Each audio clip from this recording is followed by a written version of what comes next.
This evening, the XCHR is delighted to host the book launch of Lusophone Goa, Tracing the Portuguese Language, edited by Aaron Noronha. First of all, congratulations, Aaron, wherever you are. There he is. The editor of this very fine volume that you already pursue, that you have edited this volume at such a young age while still pursuing your master's, speaks a lot about you and also your love, your engagement with the topic. Congratulations to you. Today's discussion will center on this topic on the Portuguese language in Goa, memory and post-colonial inheritance. Once the language of power, Portuguese in Goa now survives in fragments, memories, desire, and regret maybe. This conversation asks how those legacies shape Goa in 2026, while introducing the book Lusophone Goa. The book gathers 45 diverse voices, academics, artists, students, professionals, and everyday speakers, many of whom I see in the audience over here, whose sometimes conflicting perspectives span generations, migrations, and communities. Together, they reveal a centuries-old layered legacy under pressure and often overlooked within Goa's deeply multilingual society and its cultural history. This evening, the editor, Aaron Noronha, together with Delphine Correa da Silva and Cecil de Mello, will be in conversation with Professor Lorraine Albert. Aaron Noronha is currently pursuing a master's degree in Portuguese and Lusophone studies at Goa University. He holds a bachelor's degree in mass communications, with academic interests spanning global history, Indo-Portuguese studies, intercultural exchange, and media studies. His interdisciplinary interests extend to electronic music, composition, instrumental performance, piano and guitar, and engagement with open source software and digital technologies, while also being deeply interested in cross-cultural encounters. Aaron, thank you for bringing the book to the center, and welcome. Our panelists today include Delphine Correa da Silva, who is a visiting lecturer and coordinator of the Cunha Rivara Chair at the University of Goa and director of Camões in Panjim. With extensive experience teaching Portuguese as a foreign language abroad, he has spent many years in Goa promoting Portuguese language and culture. He headed the Department of Portuguese and Lusophone Studies at Goa University from 2009 to 2018, and previously taught at JNU New Delhi and also in Sofia, Bulgaria. Under his leadership, Camões prioritizes Portuguese language teaching and institutional collaboration. It's a pleasure to have you here, Delphine. We also, our second panelist is Cecil de Mello, who holds a degree in English Literature and Psychology from St. Xavier's College, Bombay, and a postgraduate qualification in marketing. He also has studied German and Portuguese and is proficient in both. His personal career includes extensive experience in print media with the Times of India, the Indian Express, and India Today, as well as over a decade in London, working in the media and food sectors, including stints in Portugal and subcontinent Ithaca and SPG Media. He currently teaches at 2 institutions in Goa and is involved in private tutoring and the food business. Welcome, Cecil. Our moderator for this evening is Professor Lorraine Alberto, who is Assistant Professor and Program Director of the Master's Program in the discipline of Portuguese and Lusophone Studies at Goa University. She has an enduring passion for teaching and researching Goan literature in Portuguese and culture studies, alongside her commitment to teaching Portuguese as a foreign language. Her research interests include the historical press in Goa and communion studies. Such a pleasure to have you here, Professor Alberto. Over to you, and please take over the days. Thank you.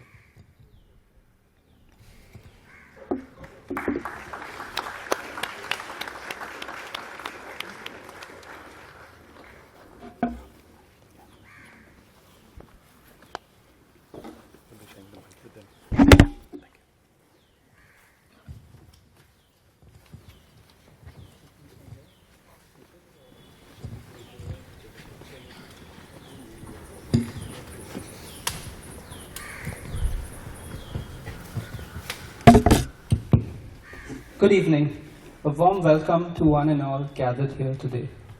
I'd like to start by talking a bit about how the book came to be. So I come from an English-speaking family. It's only my grandparents who spoke Brazilian Portuguese from living there for nearly a decade. The interest for this idea came up when I was in my first year of MA Portuguese. And I got interested in this topic from reading all these old Portuguese books in the Central Library. And I decided to take up this idea in February of last year. So it's been almost a year. So I sent out a concept note to various people with some connection to the Portuguese language and requesting them to write essays on their experiences. And so I got an overwhelmingly positive response. And by the end, we had 45 chapters spanning 294 pages. The book is broadly divided into 3 sections. There are some who grew up with the Portuguese language. There are others who struggled with the transition from Portuguese to English. And some even who had issues with learning the language, and also new speakers of the language. So there's a lot of variety in this book as well, spanning from ages of 19 to 90 years, and many in between.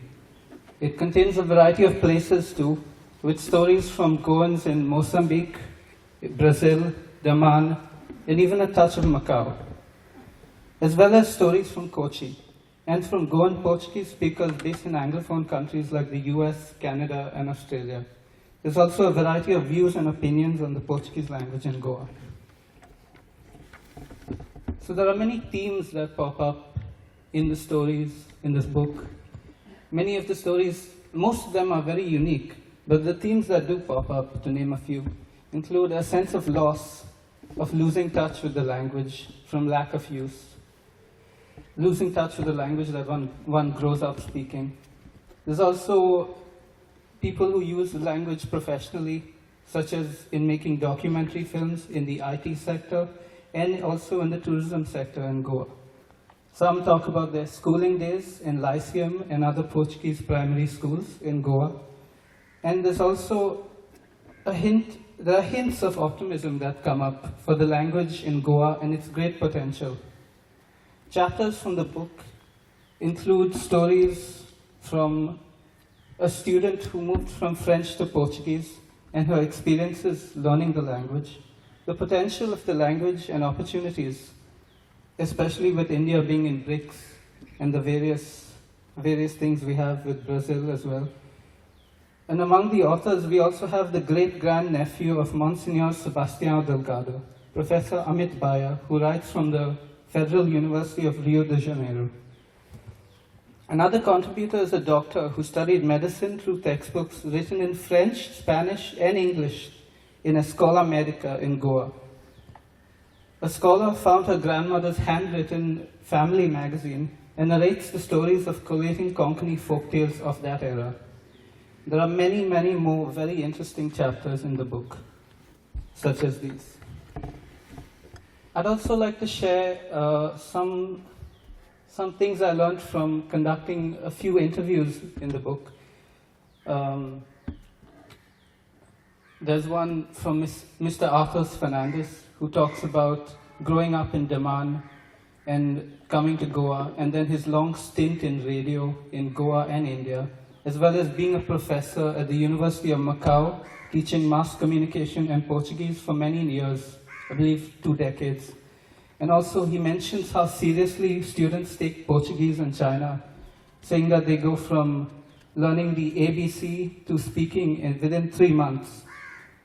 Mr. Reni Mendes also talks about growing up in Panjim then. He speaks on his long career in tourism in Goa, how Portuguese helped him in that. And he also talks about his role in the Indo-Portuguese Friendship Society. A common thread between the interviews that shows up is that jobs were very hard to come by in those days, and they were also quite limited in options, yet people did what they could to make it work. Now to talk a bit about how the contributors came to be.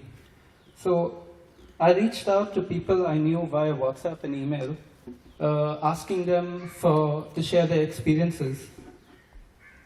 And there may have been some with great stories who I was not aware of at the time. And this is a limitation that the book contains. But due to time constraints, I believe there is still a fairly good variety of stories which give us some very useful insights from the book, in the book, sorry. One journalist also asked me towards the end of this process why a book written about Portuguese would be written in English, why a book about Portuguese in Goa would be written in English. To this, I said to him that in today's Goa, with what a multilingual society we are today, it's important for the Portuguese language to be discussed in English, as this opens the issues up to a much wider audience. If it were in Portuguese, it would reach mainly those who are already familiar with these themes. But I feel that we also need to reach across languages, across cultures, and I hope that this can achieve that. I also do hope that one day this book may get translated to Portuguese. So, coming to an end in my small talk here, I just wanted to say that I feel lucky to get the opportunity to collect and preserve these stories that otherwise could be lost forever. To end, I'd like to say a few words in Portuguese. Gostaria de agradecer aos autores deste livro que partilharam generosamente e com bondade as suas perspectivas e experiências com a língua portuguesa em Goa e noutras partes do mundo. Este livro é, na verdade, o livro coletivo, fruto das experiências, fruto das contribuições de todos. Espero que este livro torne o discurso sobre a língua portuguesa em Goa mais útil, frutuoso e construtivo em Goa e no estrangeiro. Muito obrigado. Thank you. Anidio Barekolo.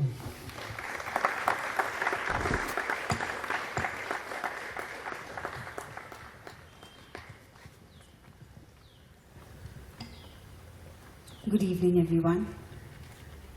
So I'm supposed to be moderating this session, but I will also, sticking to the theme and keeping with what I was asked to speak about, I will be speaking about the Portuguese language in Goa, memory and post-colonial inheritance. Well, I'm honored to be a part of this book launch and to reflect on why Lusophone Goa, tracing the Portuguese language with its 45 perspectives on Portuguese-speaking Goa, matters so deeply today, especially when we think of Portuguese as a language shaped by memory and post-colonial inheritance. In Goa, Portuguese occupies a complex and often fragile space, rooted in history, yet lived unevenly in the present. For many, it survives less as a language of everyday communication and more as a repository of memory, affect, and inherited cultural meaning. It is within this tension between lived practice and remembered language that my own engagement with Portuguese in Goa is situated. As a faculty member in the discipline of Portuguese and Lusophone Studies at the Shanoy Goimbab School of Languages and Literature, Goa University, I feel privileged to be directly involved in preserving and promoting a language that is also deeply connected to my heritage. As part of my doctoral research, I am engaged in documenting the Portuguese language in Goa, primarily through speakers born before 1961, individuals who lived at a time when Portuguese was, quite literally, their mother tongue. This research has involved extensive field work, largely in the talukas of Salsete, Bardez, Tiswari, and Mormugao, regions where Portuguese education and usage were historically more widespread. Well, as part of my fieldwork, I approached members of my extended social and linguistic networks who were known to have used Portuguese, outlining the specific objects of the study and inviting them to reflect on their linguistic trajectories and the domains in which Portuguese had functioned. Well, this entire exercise was made possible through a minor research grant awarded by the Goa State Research Foundation based on a proposal which I framed, saying that Goan Portuguese is an endangered variety in urgent need of documentation, given that most of its speakers were born before 1961. While many participants spoke about having shifted to English and losing daily contact with Portuguese, they still welcomed the chance to speak the language again. These conversations often turned into moments of remembrance, memories of family members, school days, and voices from the past. And while we do see a renewed interest today with students who we have from the other states of India, this was like there was quite a rise in this trend, especially given during the pandemic when the classes went online. Today, we are proud to say that we have 70% of our students who are Goans. We see that this renewed interest in learning the Portuguese language in Goa today, for most learners, the language remains largely confined to classrooms or the workplaces, with very little space for deeper or more personal engagement. It is precisely here that this book becomes specially significant. Lusophone Goa, Tracing the Portuguese Language, conceptualized, compiled, and edited by Aaron, is the first project of its kind to bring together first-person accounts, personal narratives, reflections, and essays that explore Goa's complex and evolving relationship with Portuguese. As Aaron has mentioned, the anthology brings together voices ranging from 19-year-old students to nonagenarians. One sees how older generations revisit the Goa of their childhood, often recalling a time when Konkani and Portuguese coexisted organically in everyday life, while younger contributors tend to express cautious optimism about the language's future. The volume may therefore be broadly organized around themes such as beginnings and roots, which capture lived experiences in learning and using Portuguese, a language in transition, which reflects on the linguistic shifts after 1961 and their impact on individuals, families, and society, and love, loss, and legacy, which speak to language attrition, nostalgia, rediscovery, and reconnection. What makes this anthology particularly compelling is that it resists romanticizing Portuguese or reducing it to a mere symbol of the colonial past. Instead, it allows the language to emerge as a lived, negotiated experience, sometimes cherished, sometimes fraught, and sometimes quietly fading, and sometimes consciously reclaimed, as in my case. In doing so, the book opens up a reflective space, not only on language loss and transmission, but also on memory, affect, and the ways in which language continues to mediate identity in post-colonial Goa. One of the realities that emerges from this anthology and my own fieldwork is the hesitation that many speakers feel today when confronted with their relationship to Portuguese. Estimates suggest that only a very small fraction of Goa's population actively speaks the language. But what one encounters on the ground is not so much absence as uncertainty. Many individuals I approached, people for whom Portuguese had once been a mother tongue, were reluctant to speak, often apologizing that their Portuguese was not standard or that it had grown rusty over time. These responses reveal how deeply colonial hierarchies of linguistic legitimacy continue to shape post-colonial attitudes towards language, producing silence where lived competence still exists. What ultimately comes through in this collection is a rich mosaic of voices that speak to questions of identity and belonging, and to the many ways in which Portuguese language continues to live on in Goa, in memories, in emotions, and in everyday lives. The book invites readers to engage with Portuguese not simply as a language or a historical legacy, but something deeply personal and lived. I believe it is a must-read for anyone who wishes to understand what Portuguese has meant and continues to mean to Goans in Goa and in the diaspora across generations. I would like to conclude by congratulating Aaron for conceptualizing and carefully curating this important volume, and to commend all the 45 contributors whose voices, diverse, reflective, and deeply personal, collectively enrich our understanding of Portuguese as a lived language in Goa. Their willingness to share memories, uncertainties, and hopes ensures that this linguistic inheritance is not merely archived, but meaningfully engaged with the present. Thank you. Obrigada. Over to my colleague and professor, Professor Delphine Correa da Silva.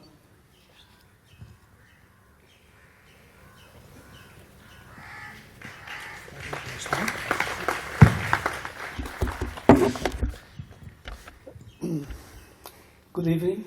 The operator is due. I thought that initially when Alan invited me for this book launch, book release, I was a little confused about what are you going to speak about the Portuguese language in Goa, the future, the problems, challenges. And I was preparing to speak in Portuguese. They told me, no, you can speak in Portuguese, and I translate. No, I'm in Goa since 2008. Even with my broken English, I think that you will understand. Well, I just would like to say a few words and few ideas about how I feel Portuguese language, that sweet language. When I heard this, oh, Portuguese is so sweet. Well, it looks like a poison gift, right?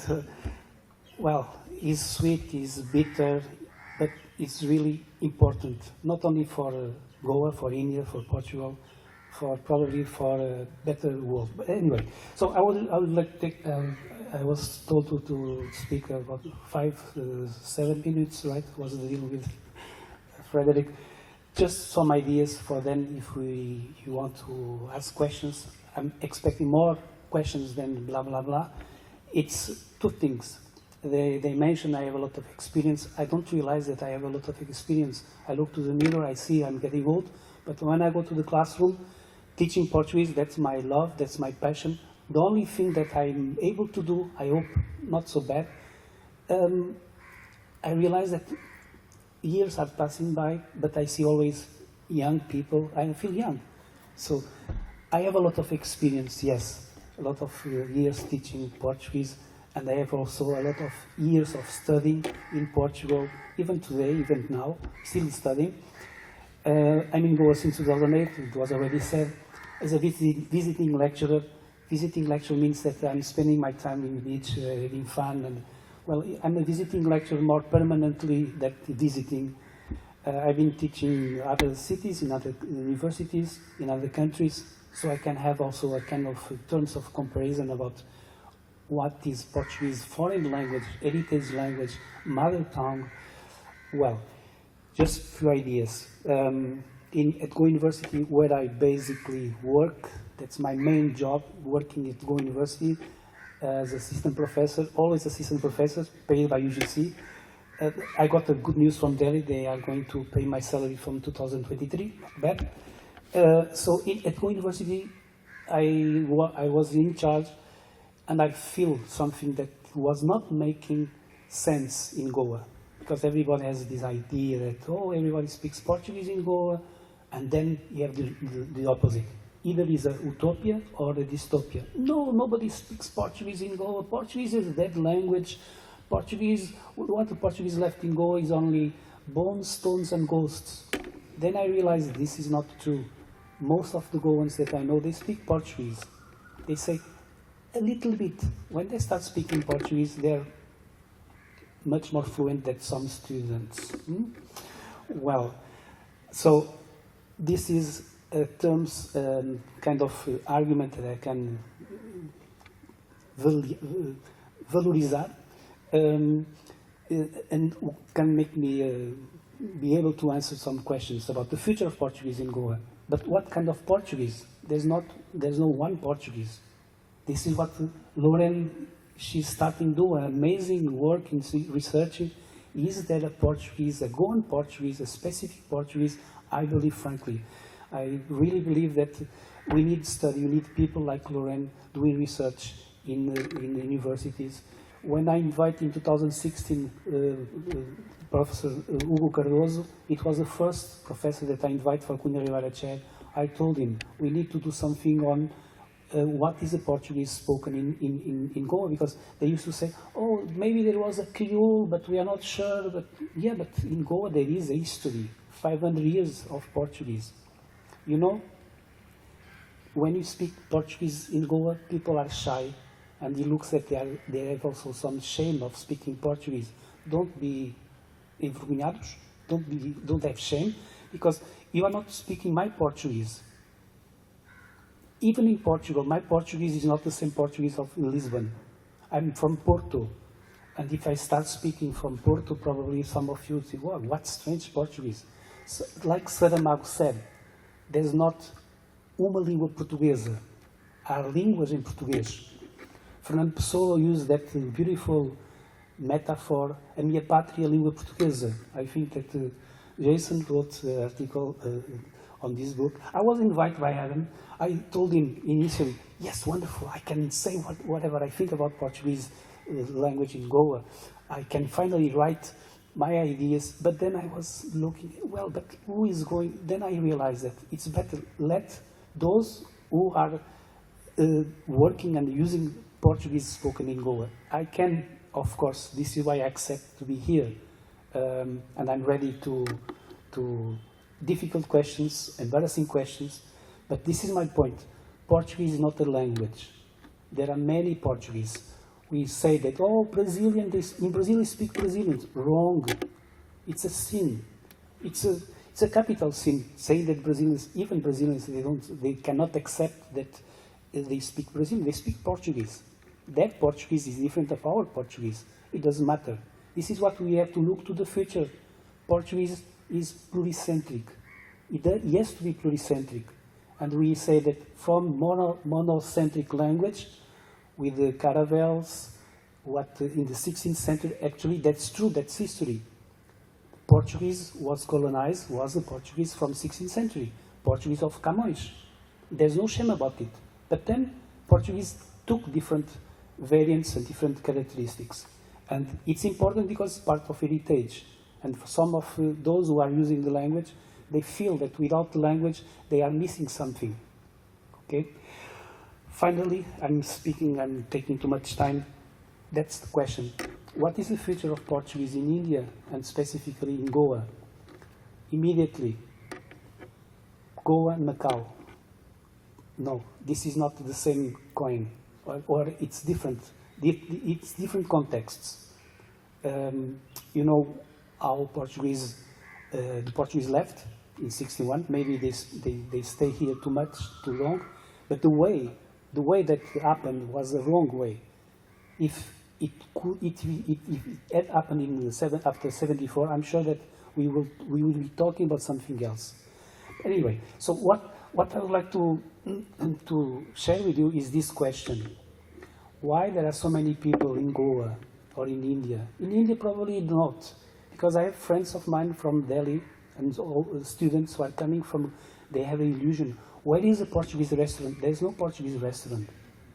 Well, there is one very good Portuguese restaurant, my house.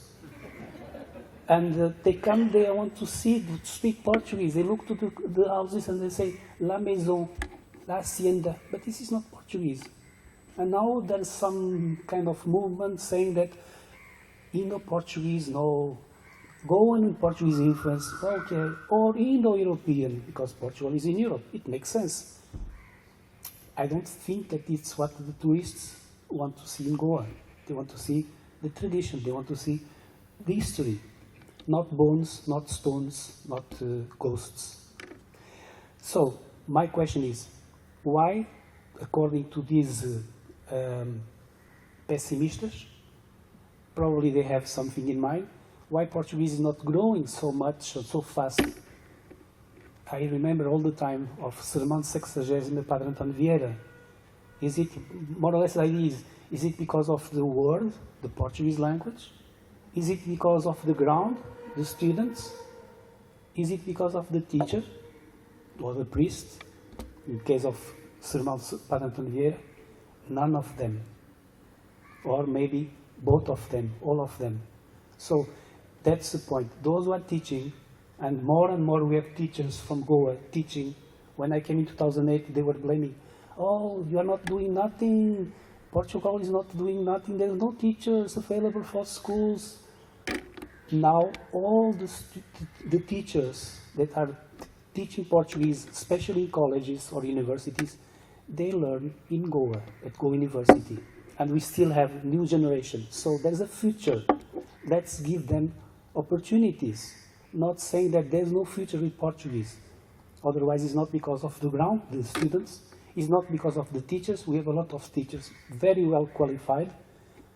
Is it because of the language? Arebaba, how can it be? You have the phenomenon in China, everywhere. And you know what's happening with this idea of pluricentric language, not language from Portugal only, not also only from Portugal and Brazil. Language by end of this century, some of you, I hope that you will witness this phenomenon.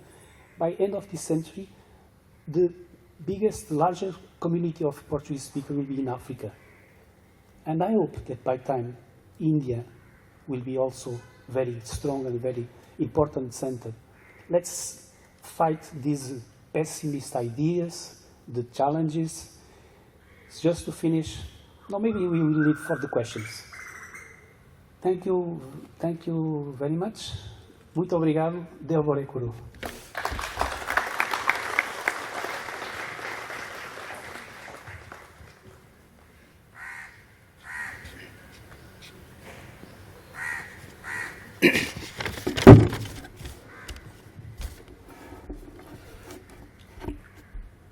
Good evening, everyone.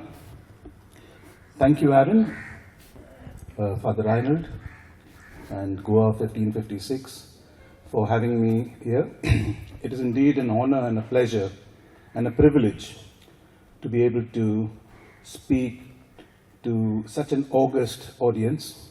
There are so many distinguished personalities here, and I am really humbled to be amidst you all.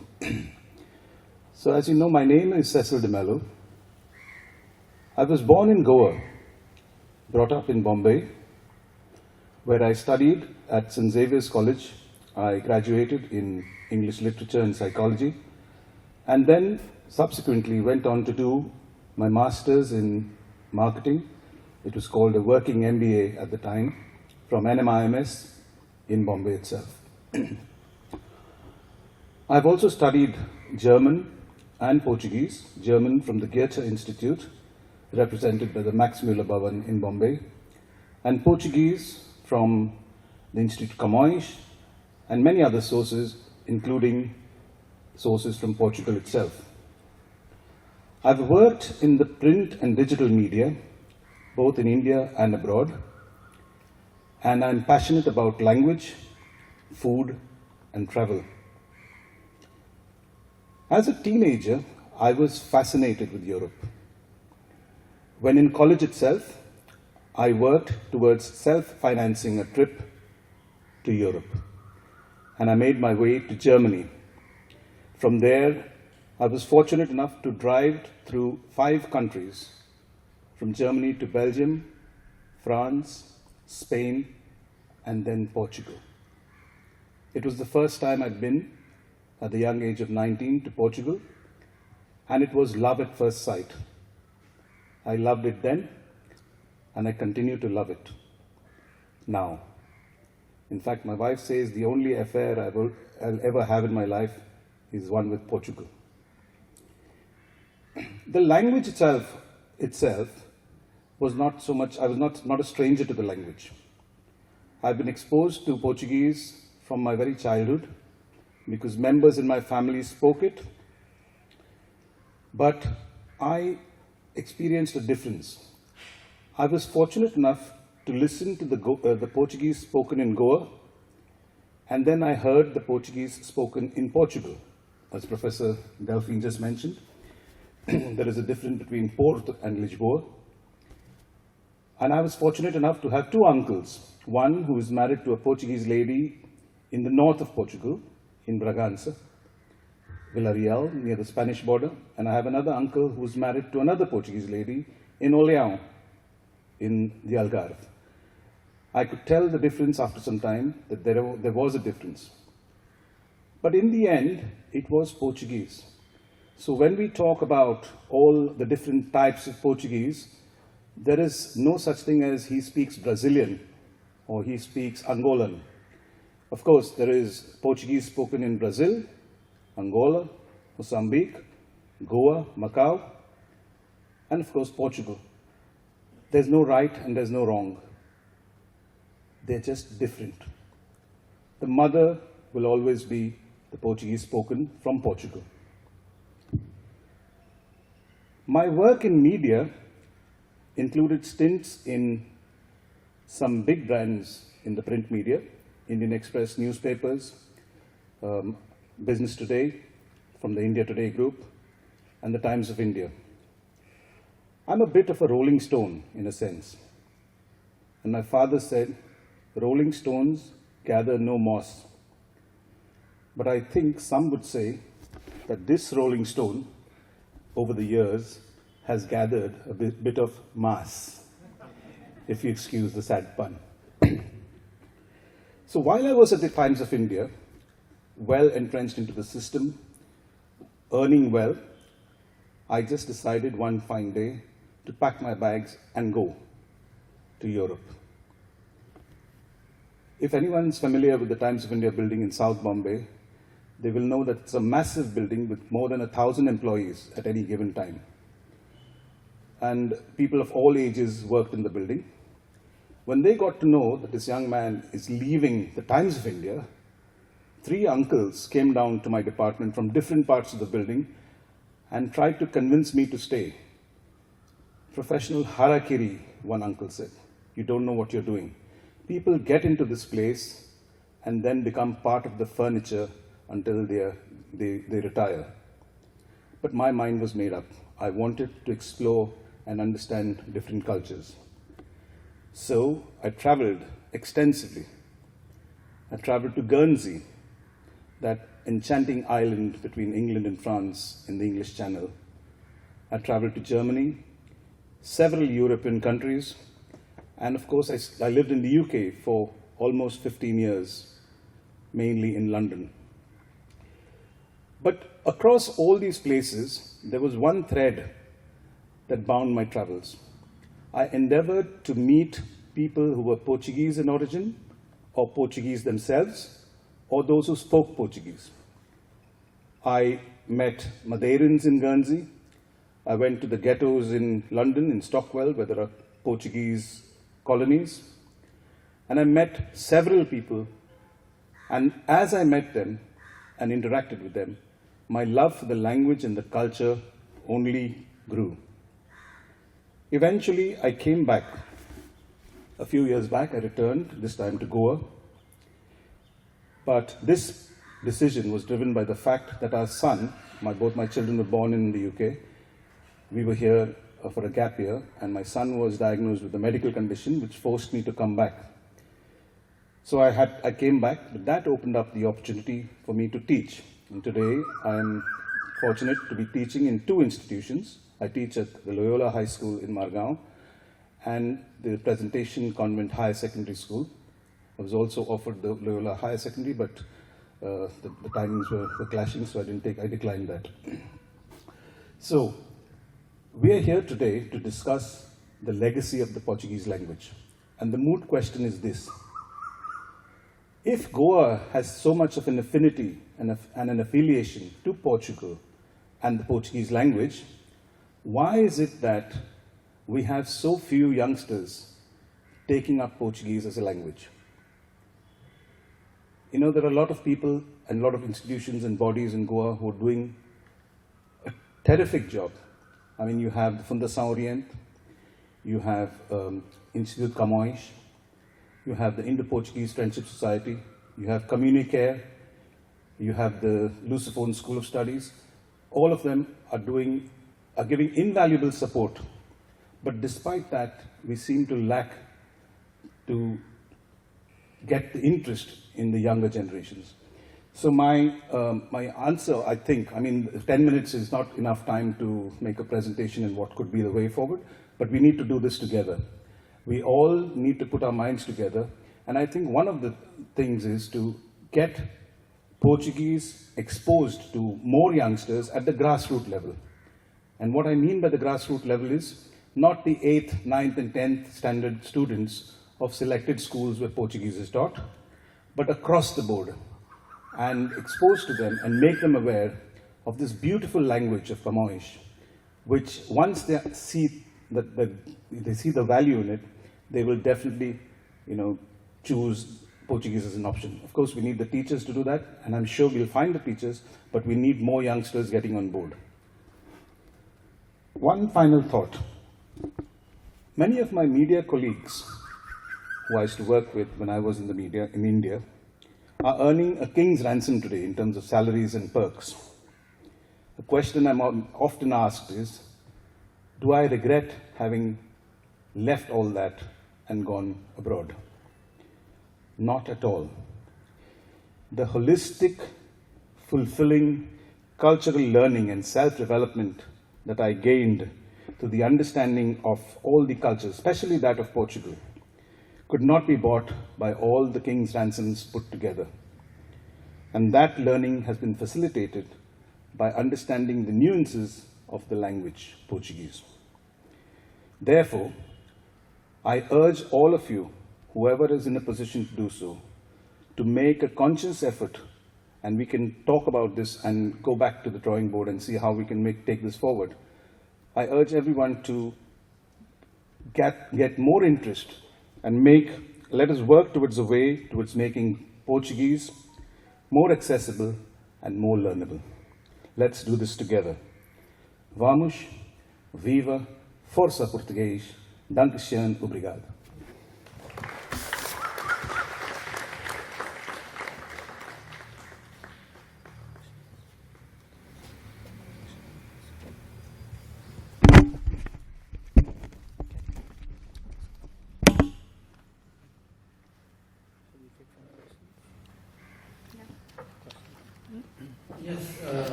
Thank you so much to all the speakers. If anyone has any questions, we'd love to engage a discussion.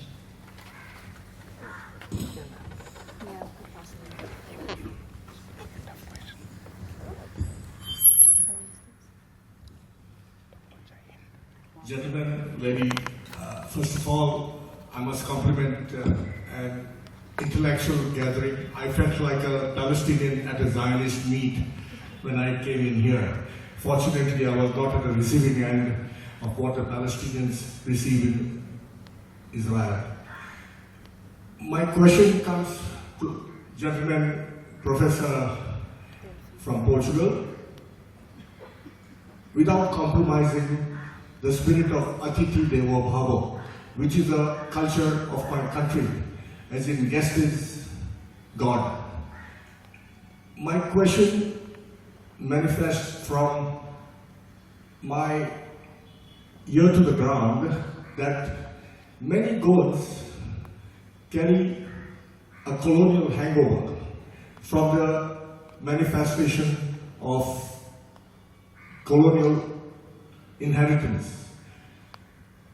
I'm very happy for a lot of things the Portuguese brought. I come from the business of making feni. Without the cashew fruit which was brought by the Portuguese, I wouldn't have made feni. And I'm also happy that Jesus Christ came my way, in my journey, in whatever way it came to the infringement. My question is, do you sense a colonial hangover by many Goans where they love Portugal more than India? I come from the school of thought that Dil hai Hindustani, but I am Viva Goa, Viva Indo-Portuguese relations. And I must compliment gentleman Aaron. I see you getting a Padma Shri one day. God bless you. Thank you. So thank you for your question. I think it's very interesting, but it's a bit outside the scope of our discussion for today, because we do talk about these issues. Okay. I'd like to hand it over to Professor Delphi. Yeah, I think everybody deserves an answer. I'm not sure if my answer would be what you are expecting. If I understood, you asked me if I feel that the Goans are still experienced hangover of colonial disease. Yeah? Ressaca. Yeah, colonial hangover. With Fanny, definitely.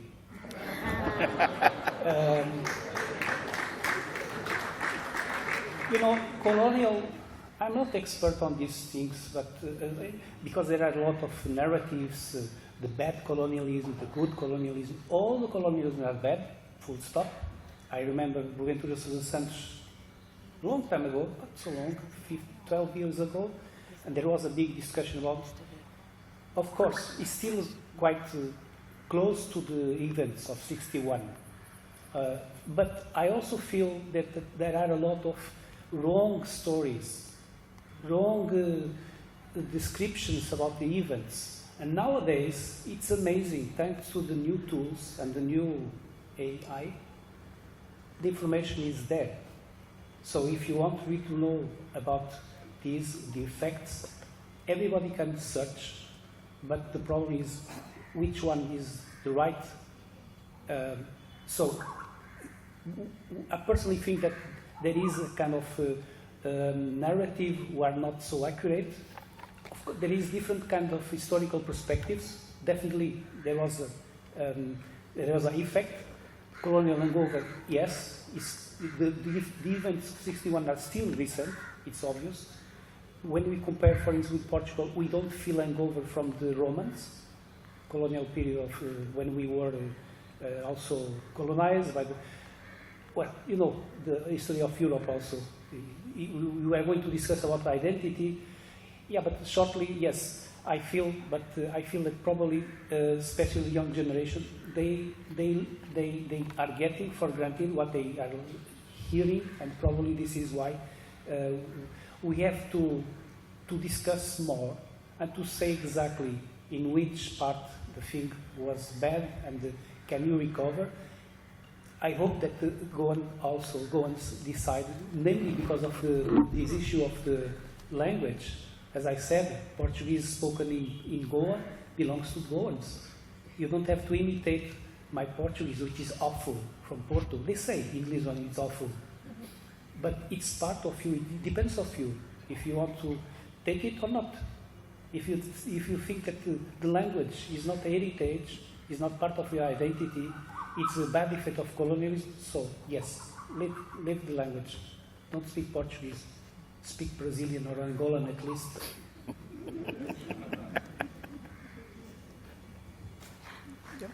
Any other questions? Yes, I have. My name is Noronha. I have been listening to the speakers saying that the Portuguese language requires to be more exposed and wondering as to why the younger generation doesn't speak it anymore, or it speaks in perhaps in bits and pieces here and there. My question to the speakers here, as well as in the other programs that have been held, whether by Lusophone Goa or others, as to why no Portuguese has been spoken by those who speak it very well. That could be a translation. But the fact that it's not spoken at all detracts from the entire purpose. I'm not really speaking about today, but even today it could have been spoken, and I don't know why. Professor Delphi was stopped from speaking a few words in Portuguese, and maybe he could have spoken later in English also. because I think this is very important. Portuguese needs to be spoken at public functions, and it is missing. And I, for one, feel its loss. If I may answer the gentleman who just spoke about handovers, and I think Professor Delphi's answer was to the point that yes, training gives us sometimes handovers if we do not moderate our drinking. But there is one aspect that the speaker does not realize, that many of us Goans resent what happened in 1961 simply because India violated the Charter of the United Nations, which mandated that Goa should have had a plebiscite. That's all I want to say for now.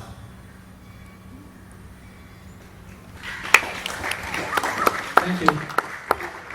I'd like to just send a kind reminder that to keep the questions to the Portuguese language in Goa and related topics. Yeah, that's all. Ok. Bom, vou falar em português então. Somos presos por ter cão ou por não ter cão? Vou explicar. Não, estou a falar em inglês. Porquê que nós falamos em inglês? Referiu-se às instituições que devem promover prioritariamente a língua portuguesa em Goa. Porquê que nos eventos não usamos o português? Precisamente por isso. Se nós usamos português, estamos a deixar de fora quem não domina ou quem não sabe absolutamente português, e depois somos presos por ter cão. Lá estão eles, atitude neocolonialista. Se falarmos em inglês, é o contrário. Nós estamos a promover a língua. Lá estão eles, estão a deixar o cão fugir. Agora também queria fazer um pequenino reparo, a small note. Everybody is on the boat. Toda a gente está no barco. Eu vou falar em inglês porque isto convém que toda a gente perceba porque é importante. Everybody is on the board of promoting Portuguese language. Firstly, and this is why Portuguese is still surviving in Goa, because of the families. You know better than me what happened especially in the 19th century. I'm very proud of the work that the Portuguese did in a certain period of time to promote the language. O liceu, escola normal, and then after 61 there was a kind of estou a misturar inglês. After 61 there was a kind of gap, and Portuguese survived thanks to the families. But I would like to ask you today, how many families who can speak Portuguese use the language at home? The Portuguese we say heritage language.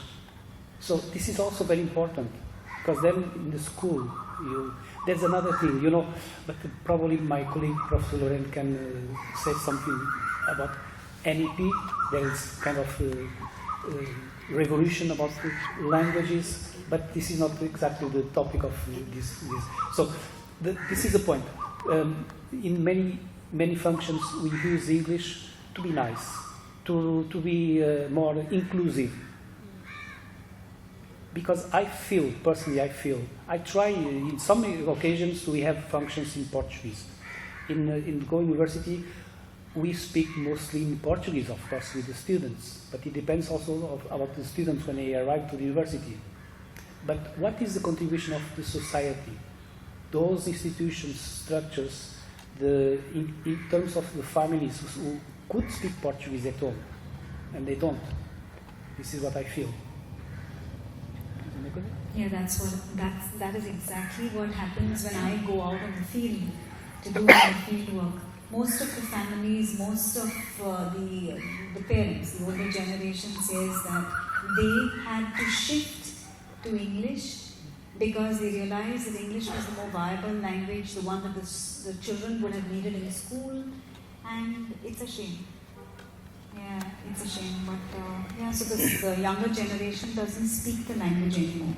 Yes, they do understand. Everybody understands the language, but just doesn't speak it anymore. So this shift from English to even Hindi is is quite rampant, I think, in Goa today. Families that actually spoke Portuguese don't speak it anymore, at least to their children. That's very sad. I'd just like to add one point here, because Professor Delphi meant he said the NEP, he used the word NEP. NEP is the new education policy. It very clearly is stated in the NEP.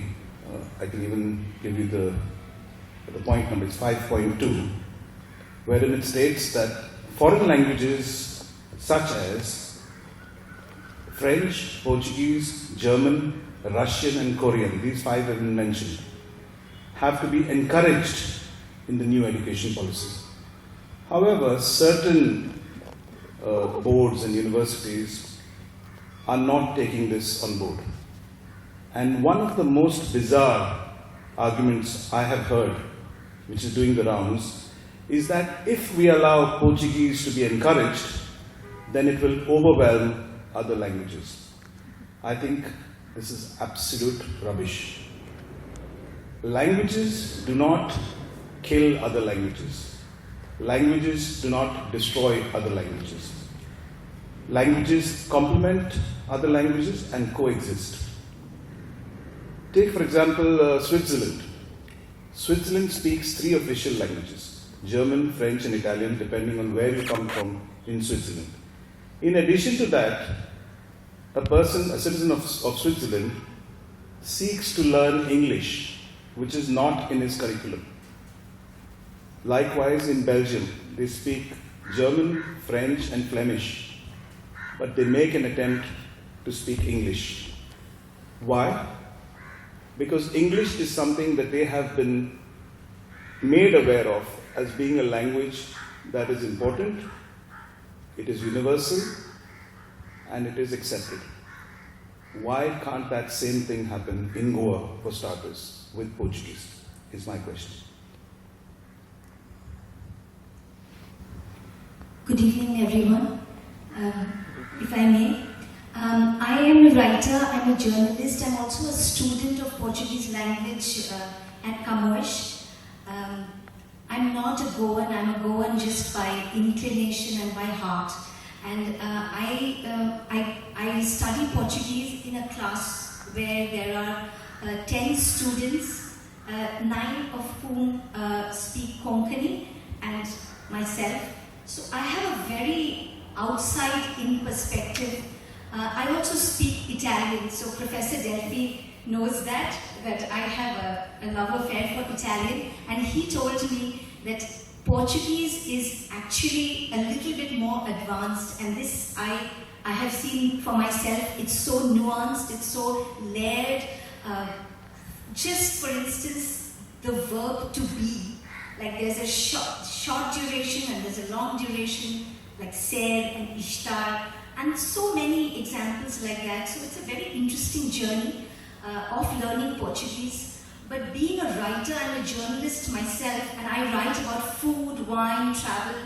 I'm also going for the first time to Portugal in the middle of February. I'm very excited about my trip. I feel that the language really needs to be revived at many different touch points. And the media is a very big way we can do it, and we're not doing enough of that. I feel that social media is such a big vehicle of carrying the word forward. I don't see that happening. I see many of my Konkani speaking friends and colleagues who have heard Portuguese from their grandparents, but slowly the language has taken a back seat, and as with any language, it becomes rusty. So I feel that we really need to do this in a very collective way. And why don't we see Portuguese wines in Goa? Why don't we see Portuguese food and chefs? I think that there should be more of this cross-pollination between the two countries, and this is just what I feel. So, thank you.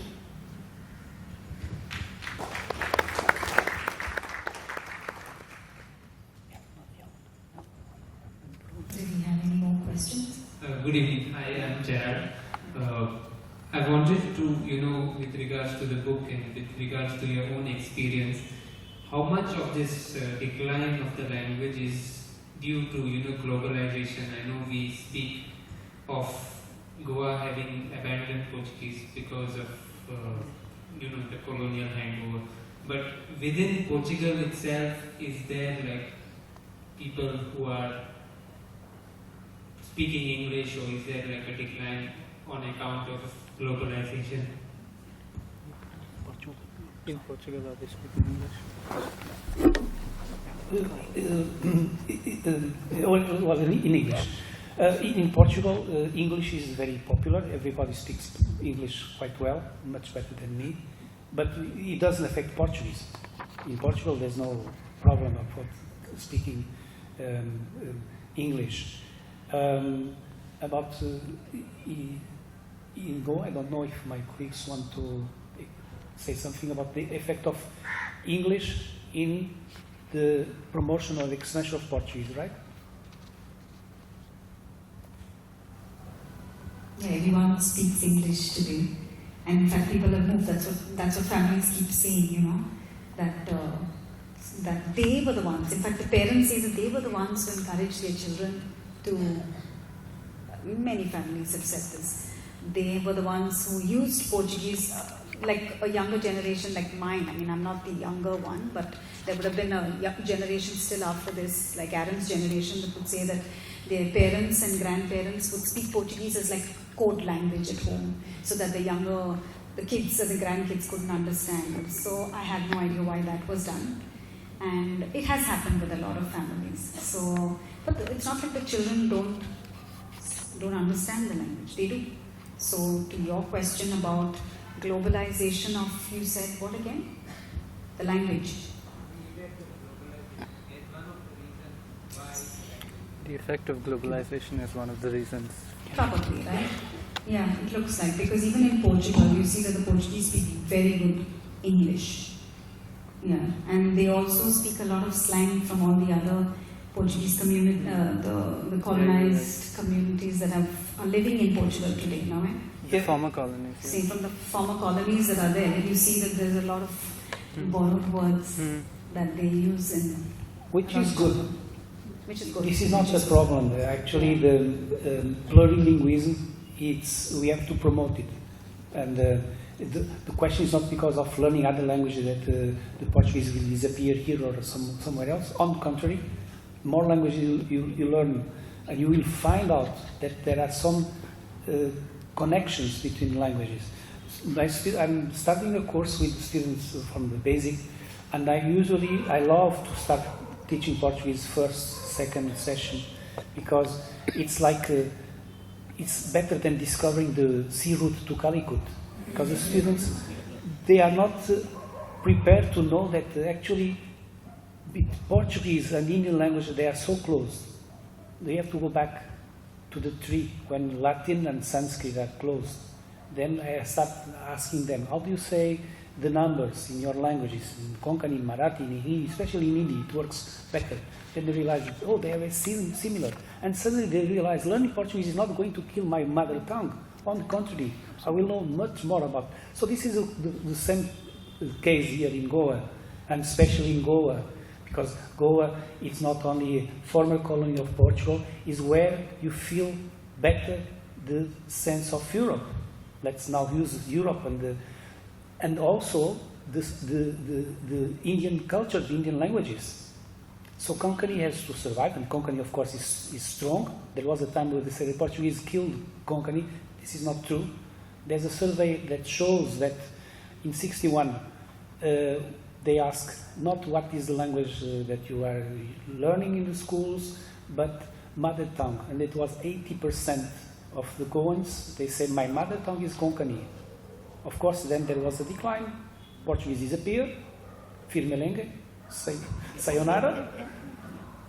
The other language, and I think it's important, if Goa has this connection with Portugal and also with the other European countries, learning more languages, adding one language in the education of the youth is not bad neither for Portuguese, because Portuguese has always a future, as I told you, and I want to repeat. is not Portuguese from Portugal. Is Portuguese, the different Portuguese that you can find in the world, together with the Konkani, with the Hindi, with English, with the French, with Italian. Well, I don't think that it's a danger. The danger is, yes, I agree with the advocate Antonio Lobo. Antonio Lobo. I agree that we have to, in our case, in my case, for instance, as a Paclo, coming from Portugal, not to impose, but I have to be more assertive in the sense of using more Portuguese. Okay, you have to, you fall, you get up, but I'm not speaking other language, I will speak in Portuguese, especially in classroom. This is where, this is our temple. In the temple we have to use the language that we want to teach and we want the students to learn. But also, in the media, it's very true. I feel that there's a kind of shame, a kind of, no, I'm not using Portuguese. It's so beautiful when you mix Konkani with Portuguese. When I go to Mapusa market, it's lovely to see that they are speaking some words and say, pão, yeah, pão, why not pão, or undo, or boy. And you feel that there is space for the language, even from the colonial language, which is now not the colonial language, because Portuguese, I will insist, Portuguese spoken in Goa is a Goan Portuguese. He has to be defined as a Goan Portuguese. And everybody has to contribute for this.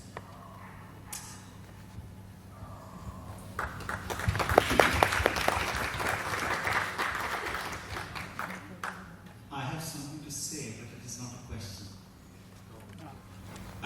May I? Yes. Yeah, thank you. So, I have three things to say. First, to thank Delphine for talking about polycentricism. Pluricentric. Pluricentrism. Mesma coisa. Sim.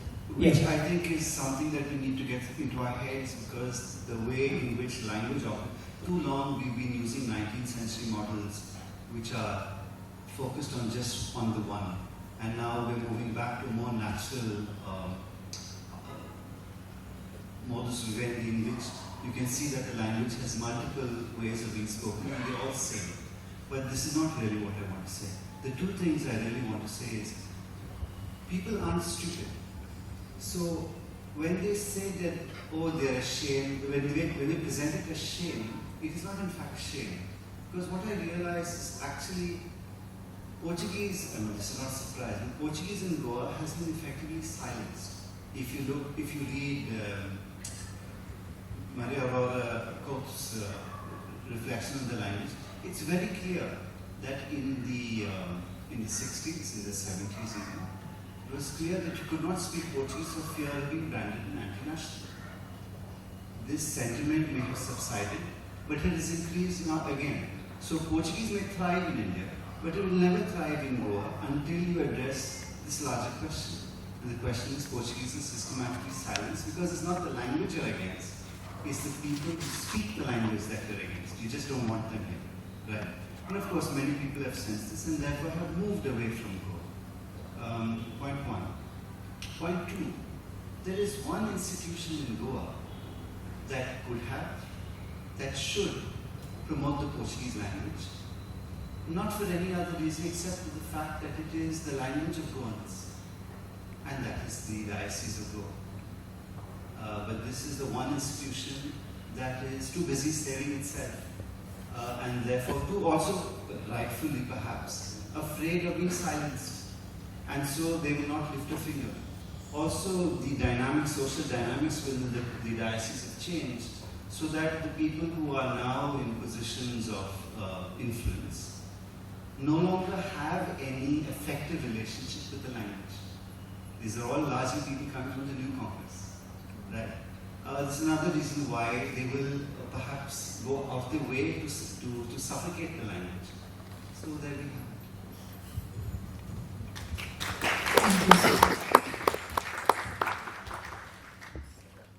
Yes. Fine. Would you want this?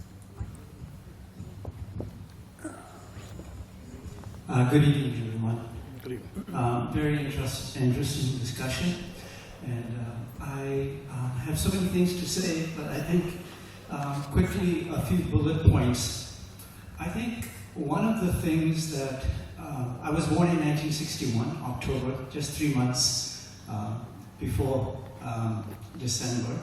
And I was not exposed to the Portuguese language, but I was exposed to Portuguese through a little bit of Portuguese spoken by my neighbors in church, priests.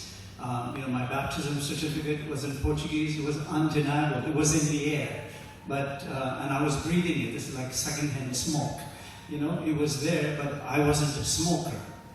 But I chose to become a smoker, if I want to extend that metaphor. And when I was forced to take a foreign language in the U.S. when I pursued university, and I chose Spanish because Portuguese was not offered. And the reason I took Spanish was because I felt I have some connection with Portuguese. And since Portuguese is not offered, let me take Spanish, that's the closest. And I realized how close there were this cultural connection since I was born in 1961 with the religion, the food, the culture. And I felt immediately at home, even though the syntax was different. The culture was like, I know this territory, I know this climate. So that gave me more confidence than my American counterparts.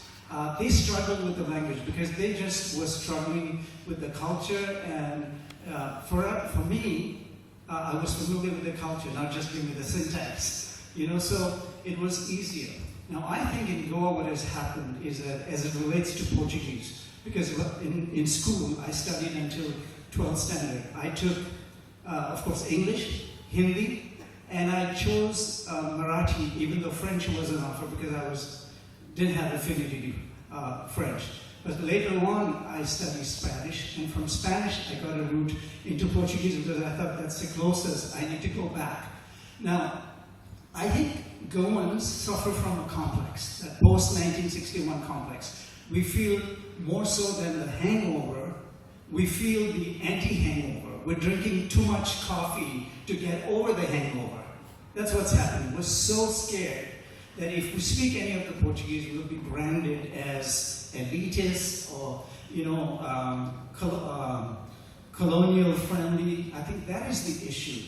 But I think we need to be very practical. We're living in 2026. We've just signed a trade deal with the EU. Be practical. There will be a lot of movement between India and Europe. It makes sense that you pick up a European language. And if you're from Goa, it makes sense, since you already have that cultural affinity and 400, 500 years of breathing that influence, it makes sense to study Portuguese for practical reasons, if not anything. And finally, the more languages, I think I speak 4 quite fluently, 5 not so fluently, but I've realized the cognitive benefits that I've received, because your brain starts to work differently. Even your English improves. Your mother tongue actually improves because now you understand the root of the language. So I think in all ways, and especially if you're over 60, if you don't want to get dementia or any of the other issues that older people face, learn a new language. And if you're a Goan, it makes sense to learn Portuguese. So that's all I would say.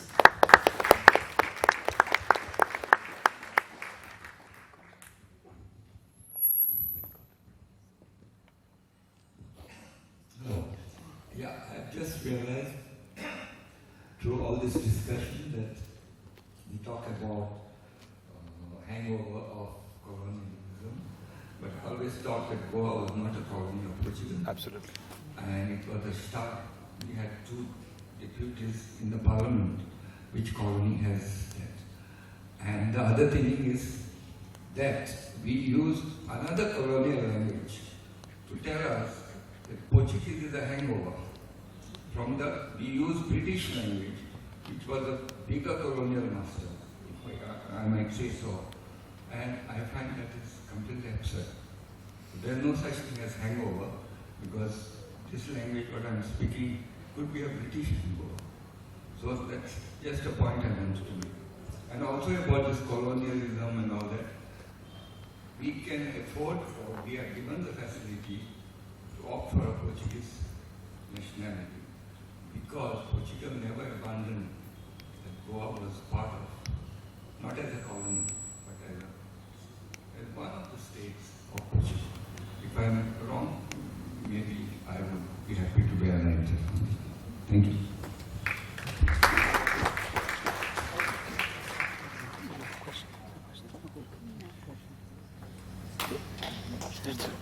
Well, if you will, I know that it was not exactly a question, comments.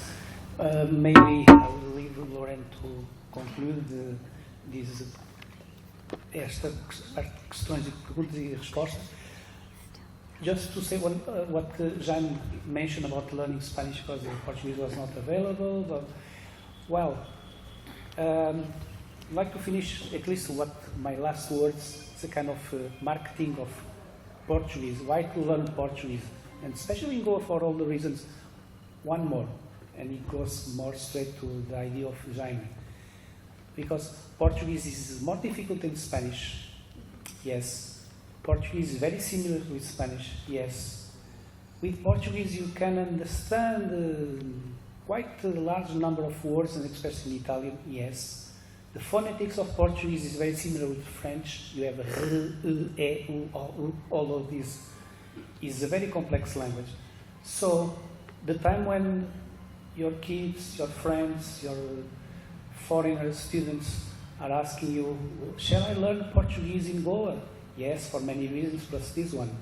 You learn Portuguese, you take Spanish for free, a little bit of Italian, a little bit of French, at least the grammar. So that is the best way to say, to show that learning Portuguese, and it doesn't matter what kind of Portuguese it is, it helps to learn much more about cultures, about maybe your own culture also. Thank you. Muito obrigado, mais uma vez. And I think now comes the moment when we have to formally release and unveil the book. Yeah.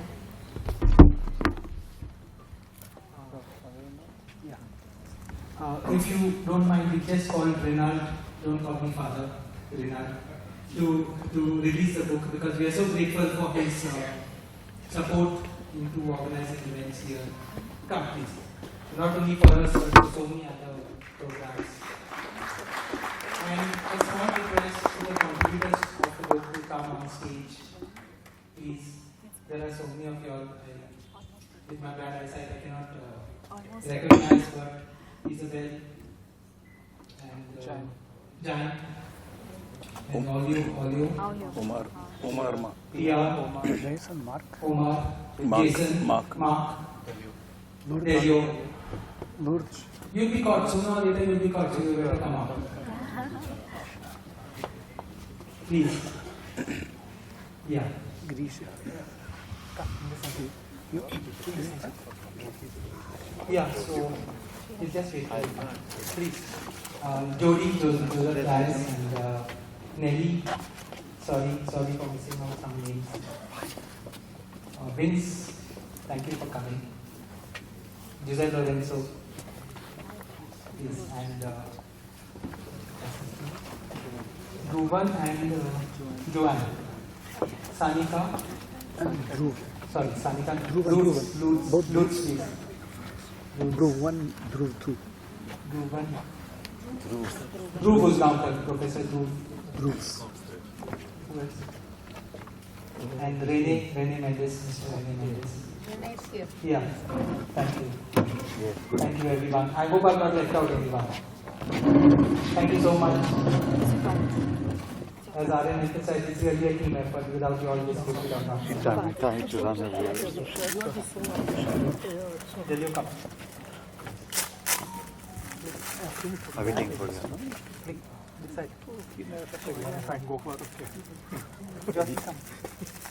Someone will do the honors of the team. You need to send me the book. Yeah.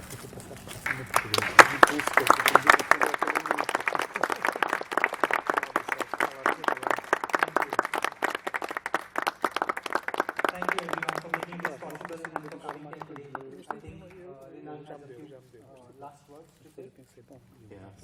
I just want to say it's so lovely to see all of you over here this evening, while I also thank my staff that is there, my colleagues, Delio.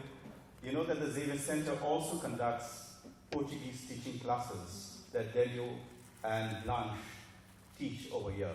And also not just a basic Portuguese course, but also conversations in Portuguese that take place over here once a week, that you can come and practice the Portuguese language. And there's another request, that many of you sometimes have Portuguese language books at home, and sometimes you do not know what to do with them. Are they collecting dust? I would ask you to consider gifting them to our library, and we will take care of them for posterity. Thank you so much, and have a nice evening. But before that, please save the date. Day after tomorrow, 7th February, we have the opening of our collections, the Xavier Museum, at 5:30 in the evening. I hope to see you there. Thank you, and have a nice evening. It's available for sale at a special price as usual, but if you come to take RN's signature, you have to take those of the other contributor authors as well. Good evening, everyone. It's been a pleasant evening.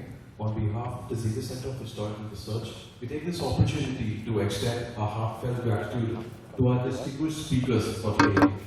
Harold Noronha, Nelson Correa de Silva, Constance Sehau, Cecil de Mello, and Lauren Peter Barreto Alberto, for sharing their valuable insights on the distinctiveness of the Portuguese language, highlighting through the diverse voices of a multilingual society, signifying its rich historical and cultural role in Goa.